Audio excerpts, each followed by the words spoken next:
Welcome back to the Weekend Express, and joining us in studio now is Ekta Patel, the project manager at ITech Africa, an organization that has been a pioneer in spreading knowledge on ICT across most of Africa. Ekta, thank you so much for joining us on the show this morning. I'd like us to talk to us more about ITech Africa. I understand that it was a company responsible for bringing knowledge about internet, to the country. Most companies knew about the internet through ITech Africa. Talk to us about when this began and how long it's been in operation. Okay, so firstly, thank you for having me on the show today. So ITech Africa is a 27-year-old company within Africa itself, and it's got a base in the UK as well.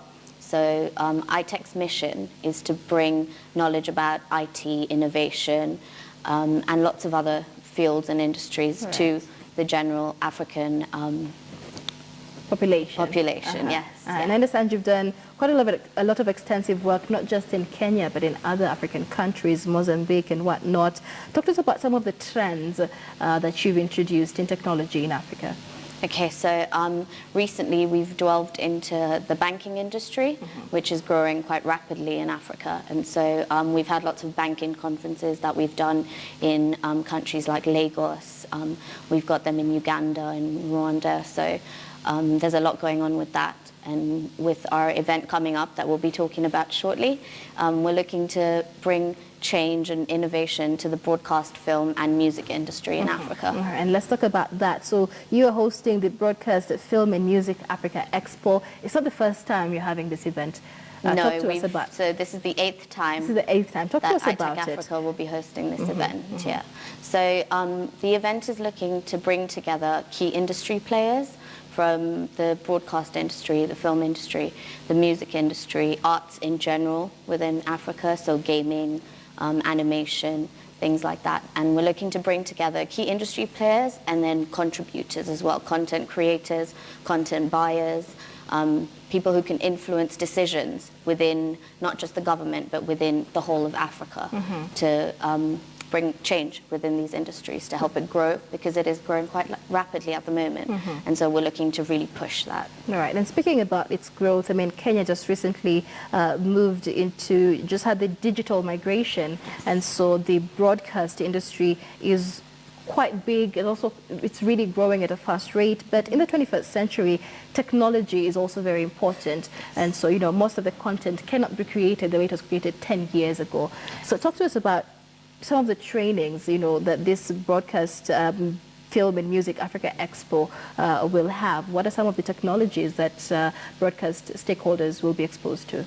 Okay, so we've got various partners coming on board, as well as sponsors, and we've got content creators, like I said, and content developers who'll be bringing their own innovations to the event. We're going to have an animations pavilion, an innovations pavilion, a filming pavilion. So there'll be lots of new technology unveiled, as well as new methods of broadcasting, because we're now in the digital age where social media is very important.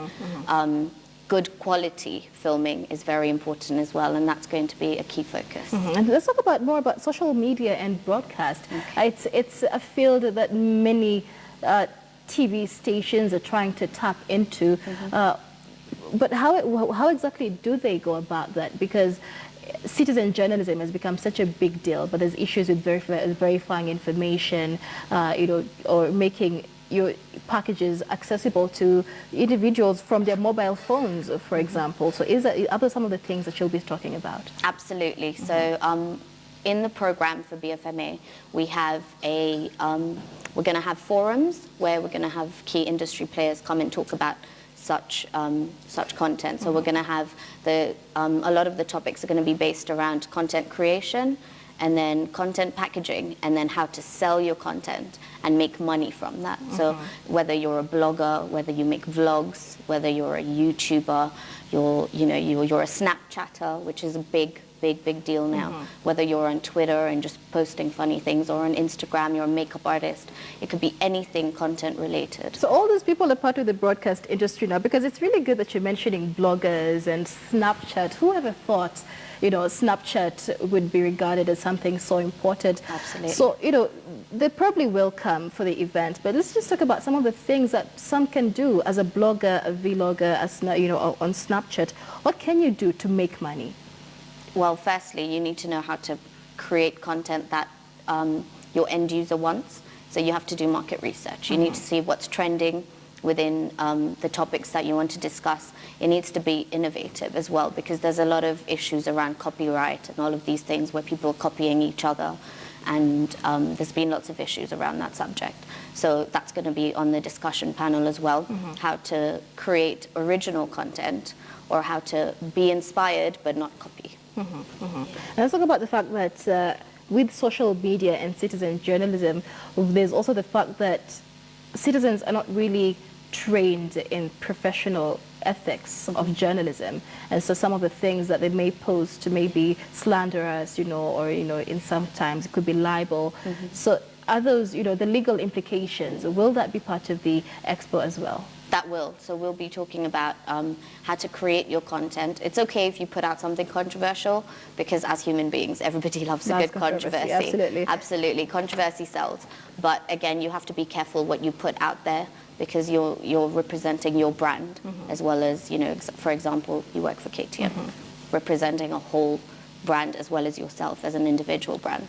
So we'll be addressing key issues about centered around how you can put content out there that can be controversial, that can be of your own opinion, but at the same time not to cross any lines that you shouldn't. And having worked with so many countries across Africa in terms of ICT, how would you describe how Africans are accepting this technology? Are they accepting of it? Is it difficult for them to come to terms with the technology? How is the experience for you?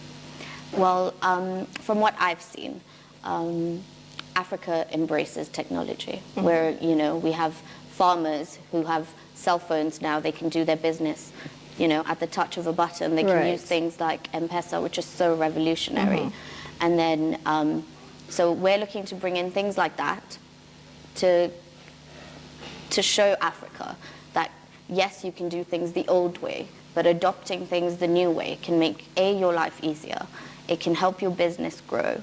It helps commerce. And then in general, as an African nation, so to speak, we can grow together. Absolutely, absolutely. And I'm just taking a look at some of the things that the expo will have, the BMFA Expo. And there's a lot of things. You mentioned the gaming pavilion, innovation pavilion, music pavilion. So is this an opportunity for those with innovations, ideas, for them to come and, showcase these ideas as well? Absolutely. We're encouraging people who've been in the industry for a while, as well as up-and-comers, to come, to approach us, to get in contact with us. If you've got something good that you think you can come and showcase at the BFMA, we'd be really happy to have you. So get in touch, #BFMA8.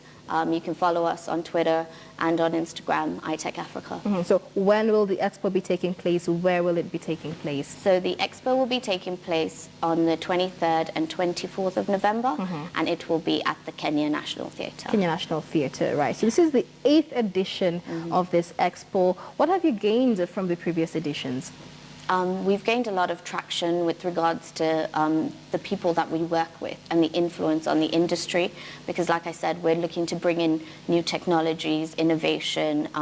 Like I said, things like gaming and animation are growing. And so our main focus is to help the industry grow with this event. And so the event is open to everybody. You don't have to be within these specific industries to come to the event. We're happy to have anybody who has an interest in the industry to come, have a look, meet, network. We're going to have an excellent networking hub as well that people can come to and meet individuals with experience and grow together. Right. And gaming isn't something that you hear about a lot. I mean, yes, we play a lot of games that we download from Google Play or whatever store, but Kenyans don't necessarily develop games, most of the time. And so what would you say to those looking to get into that field? Is this a platform for them as well? It is, absolutely. Just the other day, actually, a colleague that I work with, he knows somebody who's developing a game centered around CBD. So it's like Call of Duty, but in the CBD, which really? is fantastic. This is Nairobi town. This is Nairobi town. And so I was quite impressed with that. And, you know, it just, the ideas are there. People just need a platform. BFMA is definitely that platform. All right, now I'd like us to speak more about social media, because ITech Africa does a lot of training around ICT as well, but many don't quite get why one should be trained on how to use Twitter or one should be trained on how to use Facebook, because most of us did not get training for that. But how important is it, especially for organizations and people in the public eye, for example, to get training for such? It is very important because obviously, like I said, you have to be conscious and aware of what you put out there. The content you put out there represents you. You know, that's how people get to know you, because you can't meet every individual personally. And so whatever you put out there, your content, that represents you. And as human beings, we're very quick to judge, and we're also, we need instant gratification. So you need to know that if somebody's tweeting you, you need to reply immediately, as soon as possible. You need to keep your content buyers and if you're a celebrity, your fans, etc. You need to keep them engaged in order for you to be relevant. It's very easy with regards to social media, etc., especially in today's world, to become irrelevant very, very quickly.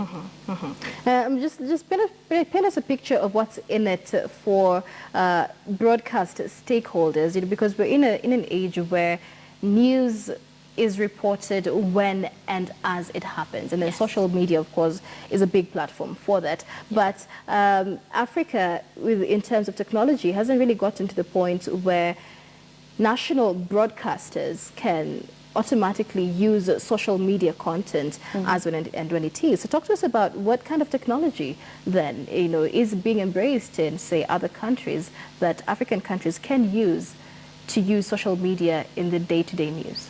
Okay, well, with regards to our panel discussions, we have a session called the Community Forum Panel, where we're going to be talking about how people in a remote area of Kenya, for example, with a cell phone that has a camera, most cell phones these days have cameras, can take a video, and you can literally, on Twitter, just hashtag, for example, KTN. KTN can pick it up and then just broadcast it. But again, there's the whole issue of, can I use this person's content, etc. Yes. So that debate has to be had as well. So BFMA is looking to, light the fuse and then see where the explosions happen, where they need to happen within the industry. Right. Okay, that's a pretty good event taking place at the Kenya National Theatre on the 23rd and 24th of November. But before we wind up, talk to us more about ITech Africa. I have somebody on Twitter here asking, what does ITech Africa stand for? ITech Africa stands for anything and everything exhibitions and conferencing. So we tap into lots of different industries, and we provide all the solutions that anybody would need with regards to... So it's not just in the broadcast industry? No, it's not. No, like I said, we have banking events coming up in January as well. We're doing masterclasses with a man called Rod Jones, who's a call center expert. So he'll be coming in to talk to people about how you can make your call centers effective, as opposed to just having a call center where people's customer service experience is not very good. So we're doing lots of different things. We have a trauma event in March next year, so there'll be lots of talk about investment, etc. Absolutely. All right, thank you so much, Hector Patel. So the Broadcast Film and Music Africa Expo will be taking place on the 23rd and 24th of November at the Kenya National Theatre. This is an expo for stakeholders in the broadcast, film and music, as well as the arts industry, to participate in matters technology as well, of course, as we move into the 21st century. That is Hector Patel, project manager of ITech Africa. Thank you so much for speaking to us, Hector. Thank you so much for having me. It was great. All right. And that brings us to a close here on the Weekend Express with thank you for watching. My name is Michelle Ngele. Have a good morning.